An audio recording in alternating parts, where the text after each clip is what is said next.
I grew up surrounded by a loving family and good friends. An ordinary family and an ordinary me. In terms of my look, academic, and sports. But I think I was very fortunate to have good people around me. Maybe that's why I have a tendency to trust people too much. Because of this, I often hear people call me naive or mystical.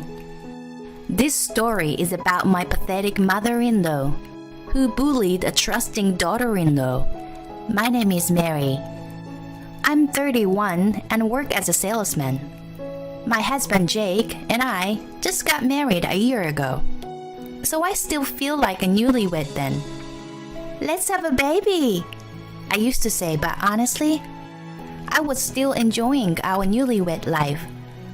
Jake's parents were still together and lived about 20 minutes ride from our apartment. Diane, Jake's mom, used to invite us to dinner at the house, and we enjoying a family dinner once a month. My friends worried that, isn't it too much for you to go to your in-laws' house once a month? But Tom, Jake's dad, was a good conversationer. And Diane was sweet, so it was not at all bothersome for me. Besides, Diane seems to be the type who preferred to work alone in the kitchen, so I was always treated like a guest. I used to happily join aperitifs with Jake and Tom until the dinner was served. So it was easier than preparing dinner at home. There was only one thing that concerned me. That day, we were again at the in-laws' house for a family dinner. But when I tasted the chicken soup Diane made, I groaned involuntarily. "What's wrong, Mary?" Jake looked at me curiously. Just that I have never had a celery in chicken soup at my parents', so I thought it was interesting. It's delicious, Diane. Is it? Thank you. There's plenty more. Oh, great. I struggled to smile back at Diane, who was looking happy. One more bowl of this soup would stir up my blood pressure. That's how salty the chicken soup was. I glanced at Jake and Tom, but they seemed enjoying the soup. This is a normal taste of home cooking for them. That day too, I accepted. I forced myself to eat up the soup that contained so much sodium that it could dissolve. Apparently, my in-laws seems to be like intense flavors. Diane's cooking was as salty as seawater at times, and as sweet as condensed milk at other times. The first time that I tried it, I almost spit it out. But the other members of the family ate it as normal as any other day. I was astonished with their preferred flavoring. I felt bad to leave food, so I usually ate it all. But it must have been too much that my stomach used to get upset. The impact of eating such an intense flavored food on a daily basis was my great concern for their health. I had consulted with my nutritionist friend, and I've been collecting recipes and pamphlets. But there was no way a new daughter-in-law could say, "Your cooking is too rich in flavor. Please modify recipes." By the way, my home cooking was exactly seasoned according to the recipe. I thought it was flavorous for Jake. I used to ask him, "Is it good?" constantly. Even time I did. "Whatever you cook is delicious," he replied sweetly. But if we grew up eating such rich food, I couldn't believe he was being honest. Regardless, I prioritized our health and cooked with normal seasonings. Then, there was one more thing that worried me. Diane served solid food. The rolls of bread on my plate were dry and hard ones. Sometimes, partially rotten fruits were served for dessert.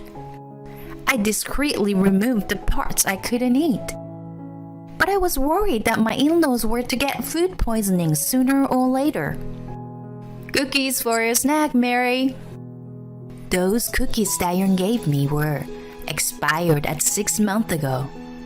Jake realized and, Mom, those cookies are expired, alerted.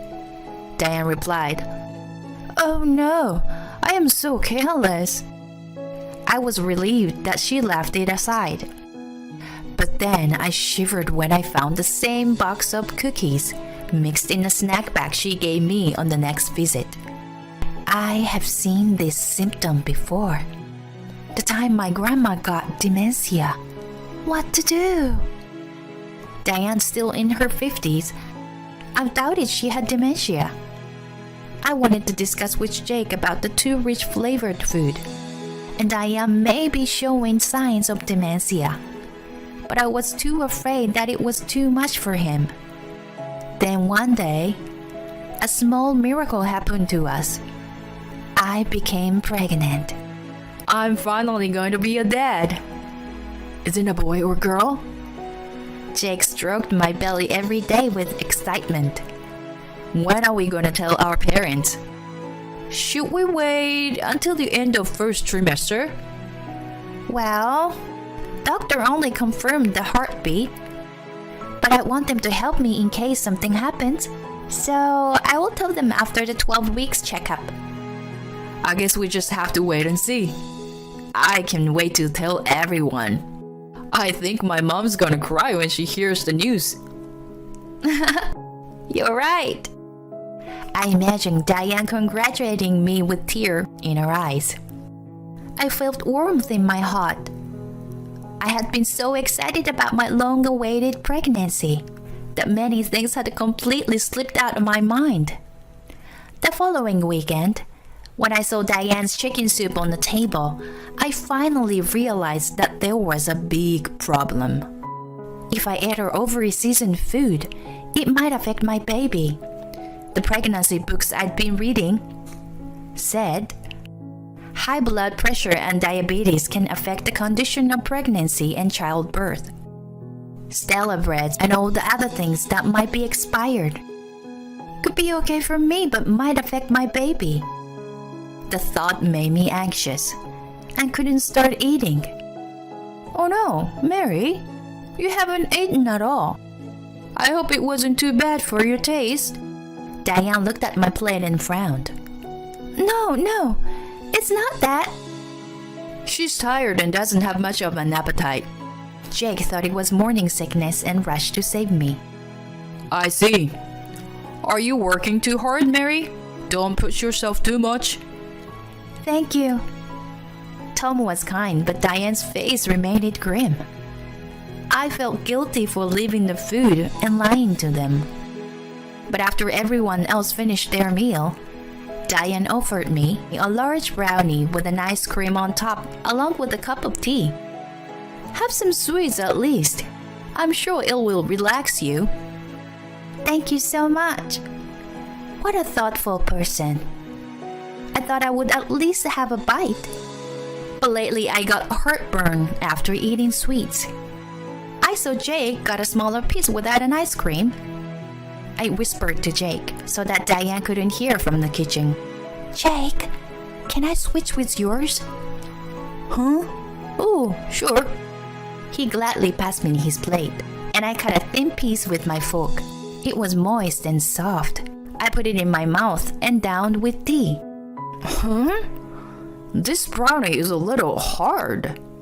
Jake had to cut his in half, and when he tried to put it in his mouth, No!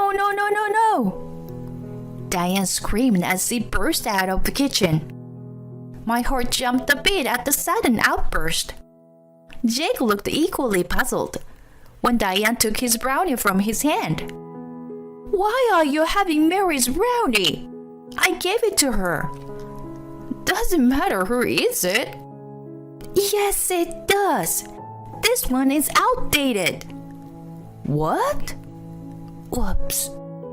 An unexpected bombshell silenced us all. Confused by her revelation, I asked, That brownie was old. I didn't notice because the ice cream was melting on top. My words didn't ease the situation. Instead, it only confirmed that there was malice in Diane's reaction. In other words, my mom was trying to hide the stubbornness by adding ice cream on top. Isn't that right, Mom? Jake asks Diane without any emotion. The calmness of his rage made him even more fearsome. Diane seemed to know it, and she was quickly trying to make things right. No, that's not it.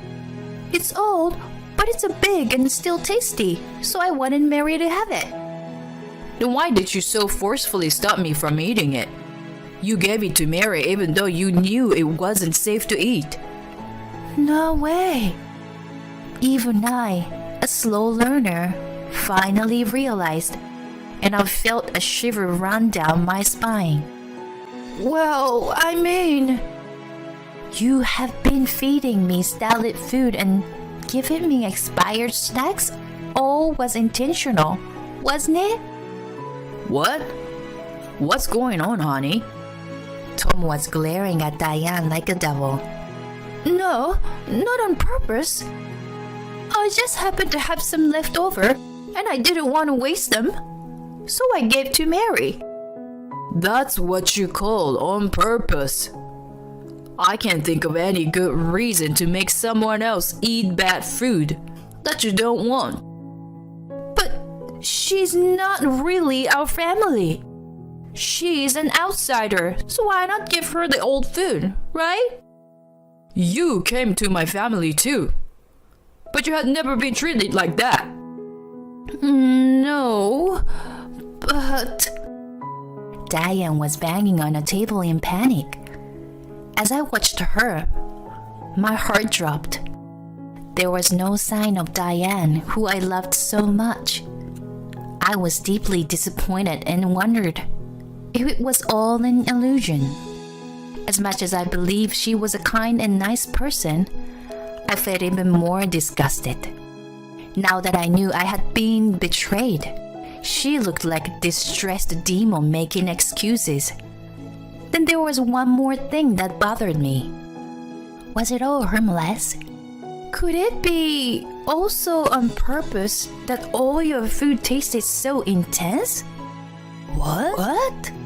Tom and Jake were aghast. Oh?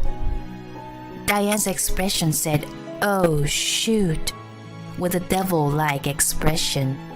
Jake grabbed my bowl of chicken soup. Don't, Jake! Ignoring Diane's cry.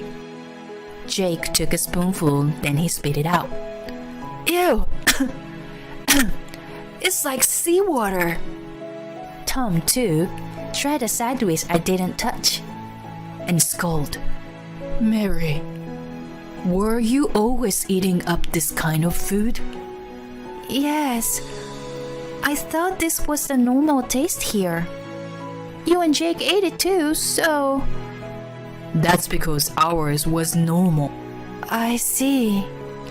So that's how it was. Seeing me realize all that, Jake's shoulders drooped as if he had lost all his strength. But how could you not realize was it something more than just a bad flavor? She has even given you expired snacks. Because I thought she had gotten dementia. Dementia? Diane's mouth twitched. A daughter-in-law whom she hated to the point to harasses thought her mother-in-law, who was in only her 50s, had dementia, and even pitied was a huge insult to her. How pathetic. You're so sweet. You put up with her because you thought she was sick. Jake assured me with a soothing voice. On the other hand, you, Mom. That's right. I don't even want to know. You were bullying such a good girl who trusted you so. Tom and Jake said. I never thought Diane was that kind of person either. That's why I've consulted many people. Like, Diane's taste buds are off and I am worried about her health.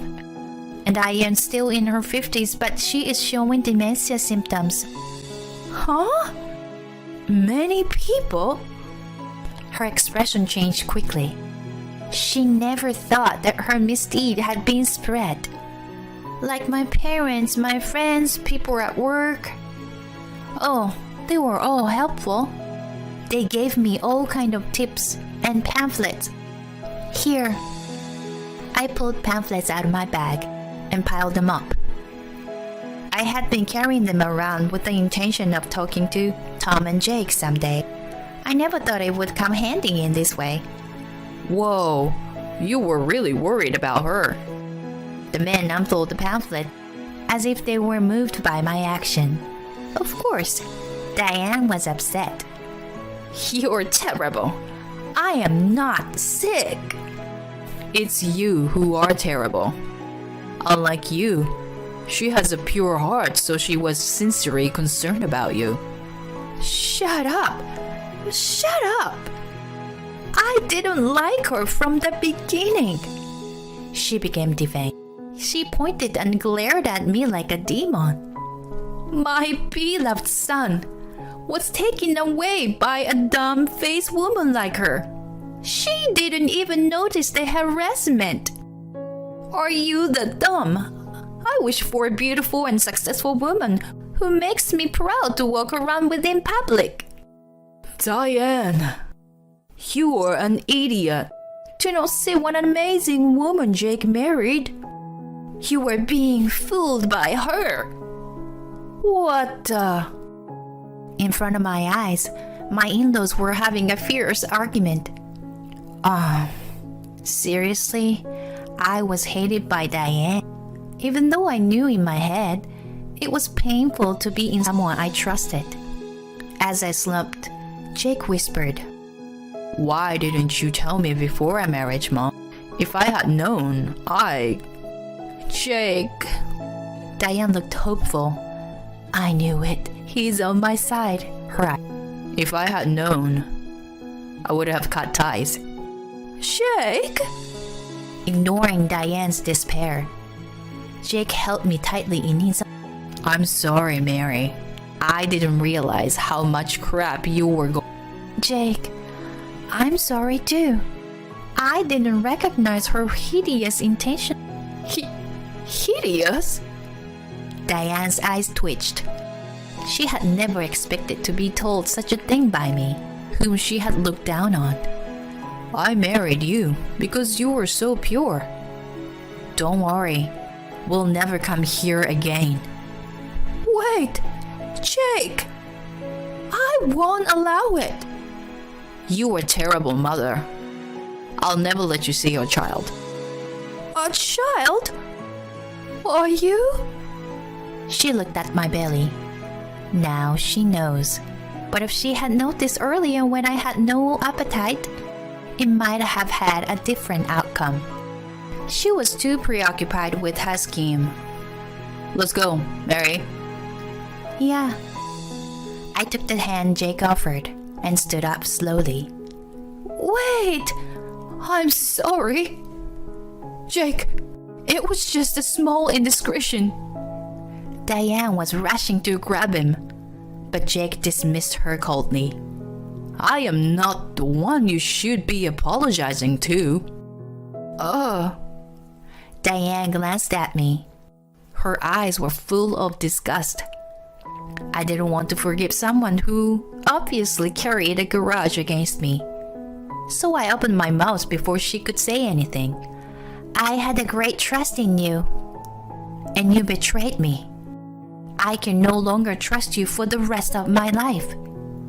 I can't let such a person be with my precious child. Goodbye. No!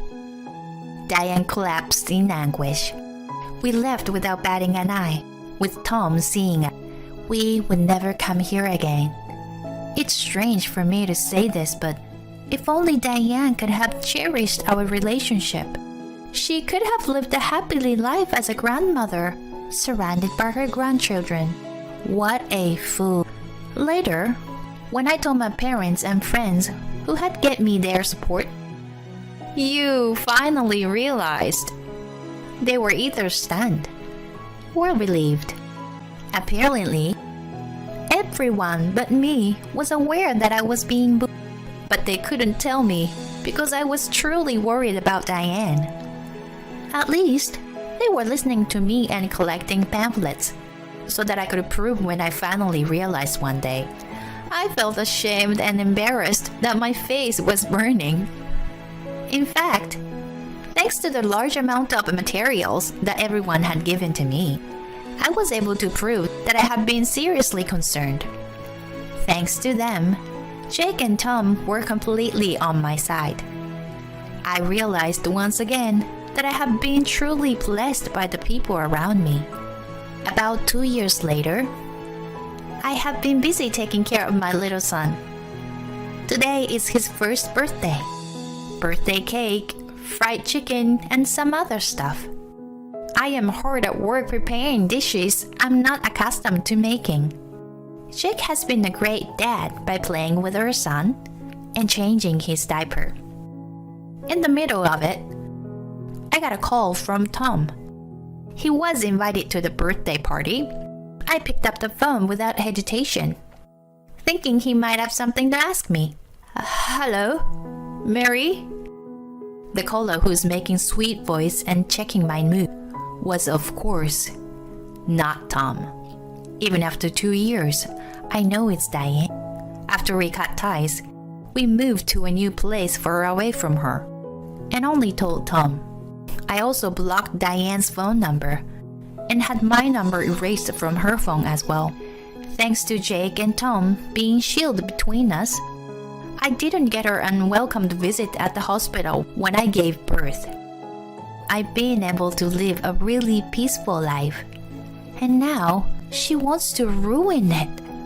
Just the thought of her on the other end of the phone, I get goosebumps. Where is Tom? He's in the bathroom right now. Hey, isn't it my grandson's birthday today?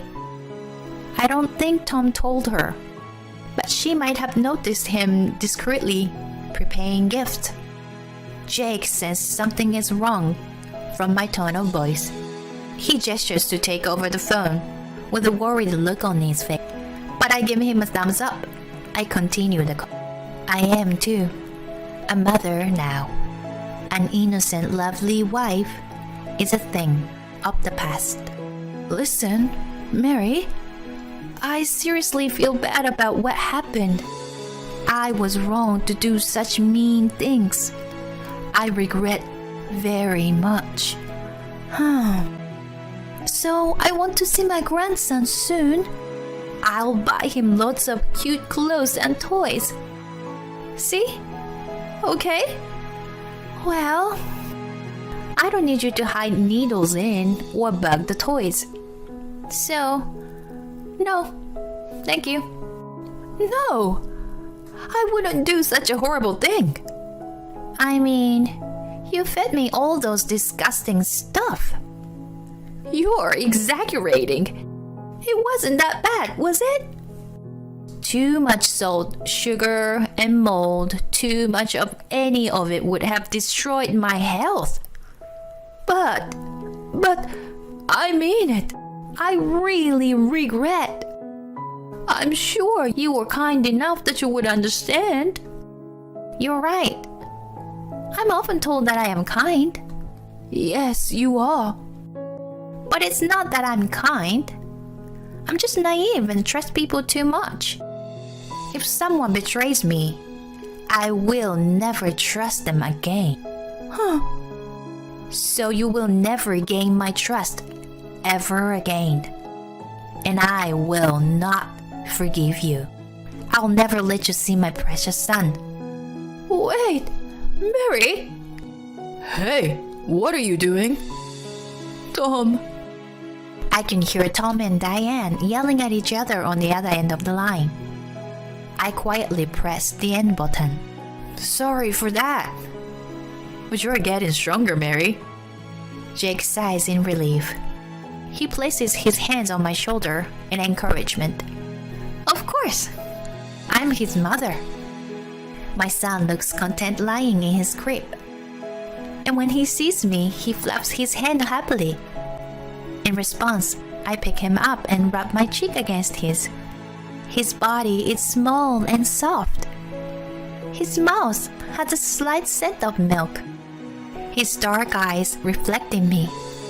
The presence of my son gives me an overflow of protective maternal feelings.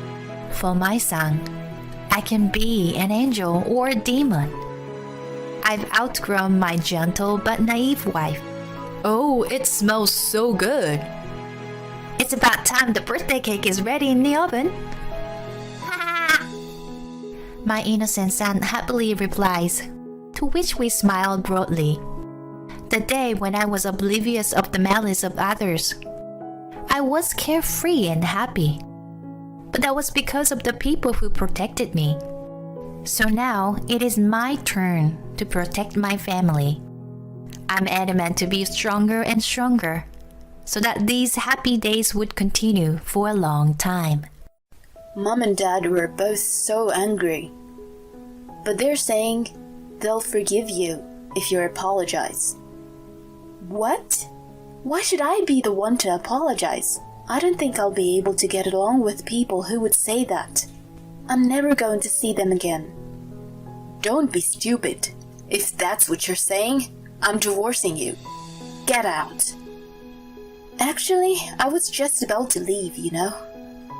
My name is Jade, and I'm a 30-year-old office worker. Just recently, my boyfriend Harry proposed to me. We were both into online games and we first met at a meetup. He's 7 years older than me, and is kind and accepting. He understands how important work is to me and keeps a nice distance, which is what I like about him. However, I do not know what to do after being proposed to. Marriage wasn't really an option I was thinking about. I felt like marriage seemed binding. Of course, I don't mean I want to have an affair or anything, but it just felt like more responsibilities and becoming unable to focus just on work. I don't really have any hobbies, and I love work. Working makes me feel good. I generally don't know what to do on days off, so I'm probably a bit strange. This is mostly the reason why all my ex-boyfriends left me. You're like a guy. Why do I have to adjust my schedule because of your work? They've said things like this to me. In the end, men want to be the ones in control. They'll probably expect me to become a housewife, or say things like, housework is the wife's job. Unbearable. That's why I've never thought of marriage as being a happy ending. But Harry has proposed to me. I checked to see if he truly understands. I'm not quitting my job. Of course not. I don't know whether I can go out on days off. I don't mind. We are both going to do the housework. Are you okay with that? I've lived on my own for a long time, no problem. When I focus on work, we might not get much time together. Are you good with that? I have multiple hobbies, and I know how to spend time on my own. Why do you want to marry me then? It's just, even if all of what you just said is true, I don't want you to become someone else's. Even if we only live together on weekends, or live separately, I still want to marry you. Not just boyfriend and girlfriend, but an officially married couple who have vowed that they will love each other forever. It's just my selfish request. So, if you don't want to, we don't have to get married.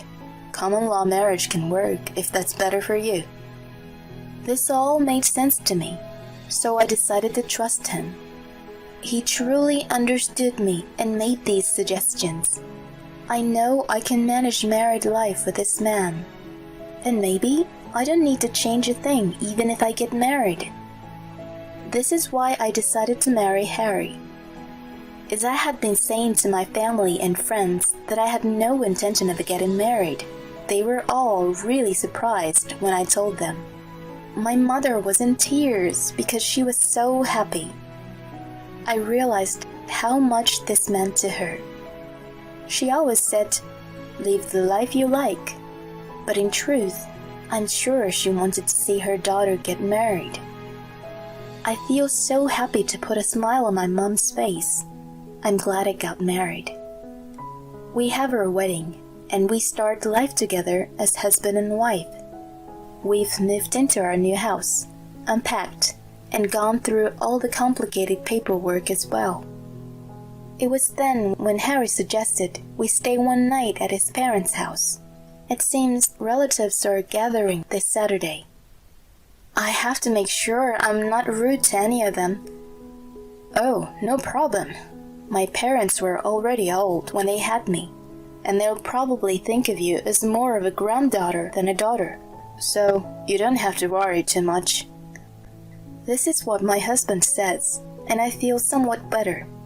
I did want to properly say hello to my in-laws after the wedding, so I agreed to Harry's suggestion to attend the gathering. I had no idea what was about to happen. I called my mother and asked her whether there is anything I should be careful about at their house. I was cautious because I knew that all the relatives were coming. Since my dad died when I was young, my mom has taken care of me on her own. I love and respect her so much. When I have concerns, I always speak to her.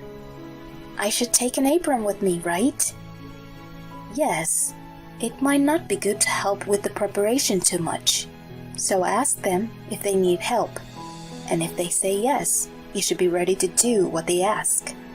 Don't forget to bring some gifts with you either. Okay. Thanks, Mom. After speaking to her, I feel so much better. This is going to work. On the day we are going to Harry's parents' house, I feel completely ready. Harry drives, and in about 40 minutes, we arrive. It's been since the wedding that I am seeing my in-laws and the relatives. Harry says they're all looking forward to seeing me. I have no worries anymore, and I'm excited. Once we are at the house, it seems the relatives are already there. I can hear them chattering inside, and they may already be dining. I follow my husband into the living room. Oh, you're here. Come in, come in. Sit down and we can toast one more time. Harry's parents are already slightly drunk, and they look cheerful. We sit down and have our drinks. I hand the gift I brought to Harry's parents. Oh, thank you so much. Is there anything I can do to help? As I say this, I take my aprons out of my bag. No, there's no need. You just sit here and enjoy. Okay, thank you. Neither of Harry's parents asked me to help with anything, and say I should enjoy the dinner. I am a little surprised. Both of them are quite old. Harry's mother is 68, while his father is 72. As Harry said, they may be treating me as if I'm their granddaughter. These thoughts go through my head, and we continue dinner when it happened. Here's another beer. Thank you. The wedding was wonderful, wasn't it? Harry's mother comes over to me and starts talking about the wedding. Oh, thank you. If I had one complaint, it would be about your mother, though. I'm sorry. What do you mean? Well, the scar on her face. It's tough to look at. Excuse me? It kind of ruins the feel of a celebration, doesn't it? Well, she was hiding it with makeup, but it did stand out. If I had a scar like that, I'd never attend the wedding. I couldn't believe my ears. Harry's mother was insulting my mom. Then her husband steps in and adds his comment. Well, I guess it can be helped because you don't have a father. It would be wrong to have neither parent at the wedding. So, even if she's scarred, she'd have to attend even though she knows how embarrassing it is. Unbelievable. What on earth are these people saying? My mom's scar is the result of an accident.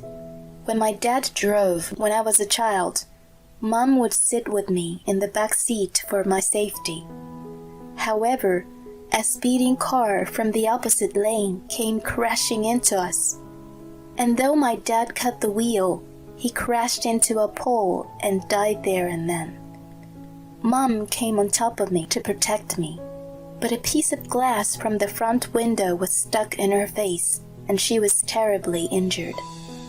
It seems Harry's parents do not know about this. I look at Harry. I've explained everything to him, so he knows how my mom got the scar. Harry looks uncomfortable, looks down at the food, and starts eating. You're not going to defend me? I am completely disappointed at him. Your wife's mother is being made fun of, and you're not going to take your wife's side? And as for my in-laws? Completely out of the question. It's unthinkable. They are laughing and making fun of my mother in front of the relatives. I could not let this pass. Excuse me, why would you say something like that? Didn't you even consider for a moment why my mother has that scar? Maybe they didn't expect me to snap back at them, but they seem to be in shock. The relatives are suddenly all silent as well. She got it trying to protect me during the accident where we lost my dad. If she hadn't saved me, I may have been the one who got injured, or I may have even died. Making fun of people's scars without even knowing what they went through? This is unbelievably childlike. I'm sorry, I'm going home. The relatives all look uncomfortable, and my in-laws are turning red. Harry is staring at me with his mouth wide open. I stand up and leave the house. I catch a cab, head to the station, and take a train home. Once I am home, I decide to gather my things and prepare to leave. But it's already nighttime, and I can't drive because I've been drinking, so I spent that night at home. I decide to wait for Harry to return the next day.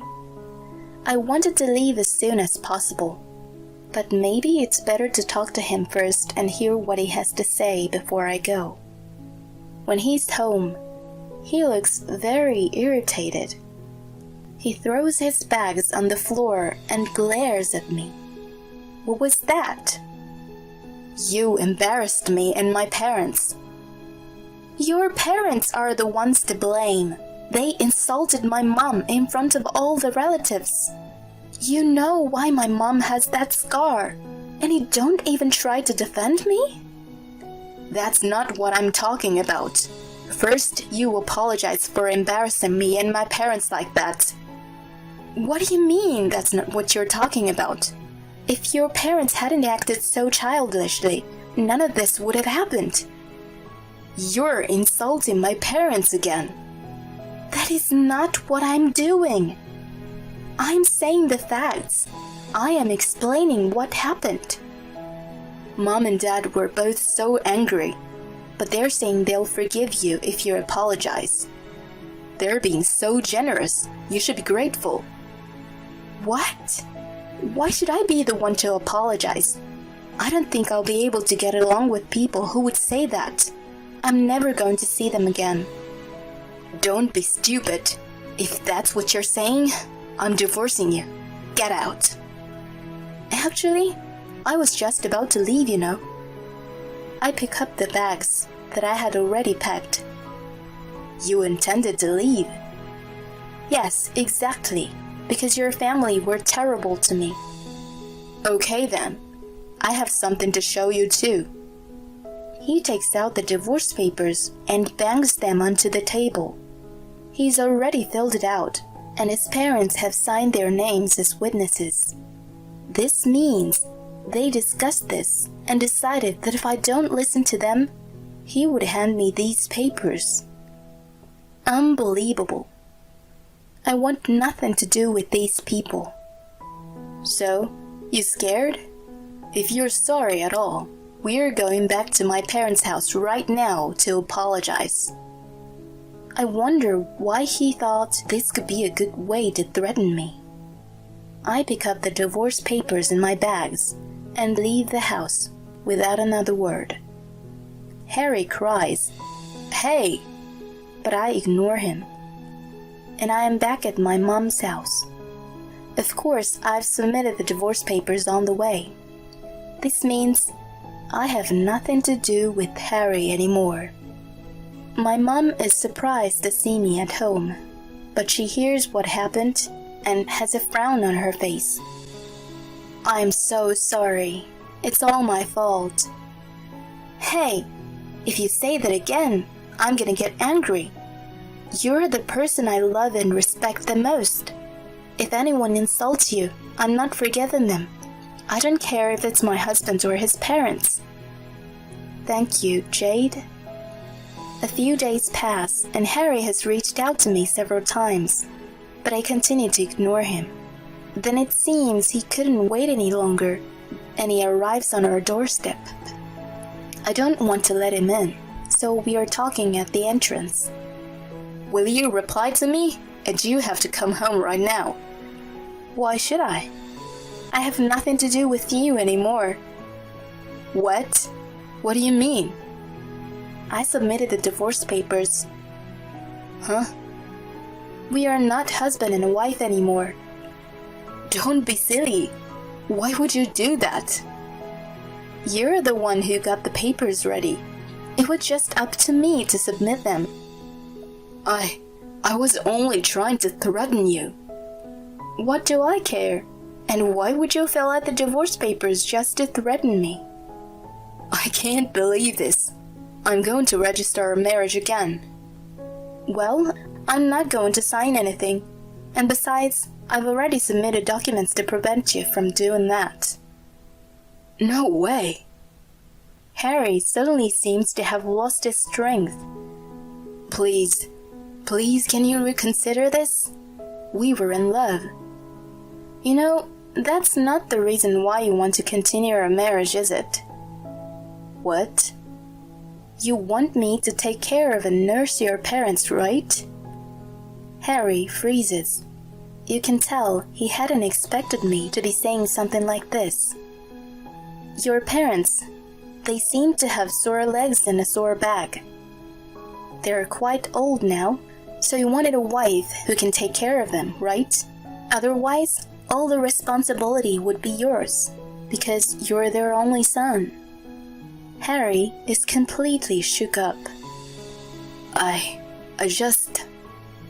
And he's suddenly angry. Okay, fine, you know. Then you're coming back right now. No way. Why should I take care of your parents? They have nothing to do with me anymore. Shut up! I'm taking you home no matter what. You think you can threaten me? I'm being serious. I'm coming here again. As Harry says this, a man appears behind him. I look at the man and I'm startled. The man speaks to Harry. What do you mean by what you just said, sir? Huh? Who are you? Oh, forgive me. The man shows Harry his badge. Police? Are you a real cop? Yes, I patrol around this area undercover. I can call help right now if that's easier. No, thank you. Are you stalking this woman? No, I'm her husband. Her husband? But it seems she's in trouble. He's my ex-husband. We're divorced, but he's stalking me. What What are you saying? Can you please explain? Sir, I would like to ask that you come to the station with me. No, no way. I just wanted to talk, but I will come another time. Panicking, Harry runs away. Jade, are you alright? You shocked me, Mitch. I didn't expect you to turn up like that. The policeman is Mitch, and we've been friends since we were children. I've recently been assigned to the station near here. Really? Good thing you were patrolling. Thanks. No, I actually received a call from your mom. Huh? I look inside the house and see my mom smiling at me. She lived on her own, right? So I was worried and decided to stop by once in a while. Really? I didn't know. We decided together that we'd surprise you when you come back. Did you? After that, we go to the living room and talk about everything that's been going on. I tell Mitch about what happened with Harry. Mitch says I should post a restraining order, so I do so straight away. Thanks to this, I am able to completely end my relationship with him and his family. By the way, according to a mutual friend, it seems Harry's parents now have a very tough time with their sore back and legs. And Harry is nursing them while working as well. He is unable to get married again and spend his days just working and nursing his parents. Serves him right. As for me, I'm enjoying my work. But there has been one small change. My childhood friend has become my husband. Right now, I live happily with my husband and mother. The in-laws are unbelievable. How can they say something like that? It's not even about them being too old to understand or anything like that either. I can't believe Harry wouldn't even say something about them. I'm glad Jade was able to leave them. Good for her that she's now married to someone who truly understands her. Congratulations. I hope she lives happily ever after with her family. Thanks for sticking around until the end. Please subscribe to our channel if you enjoyed this video, and see you in the next one.